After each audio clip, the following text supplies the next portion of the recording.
When you're just starting out in business, I think a very, very important exercise is to develop a cash flow plan. And a mentor of mine, my dad actually, would tell me this.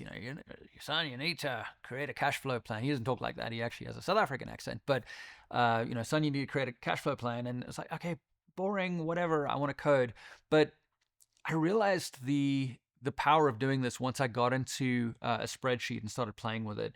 And what it allows you to do is not just predict, if you have a certain amount of money you're starting out with, what that's going to look like over time and when you're going to run out of cash, but what you see very quickly, and this is the most important realization when you start playing with a cash flow plan, is that if you even add a little bit of input, a little bit of revenue, what it does to your runway until you actually run out of money.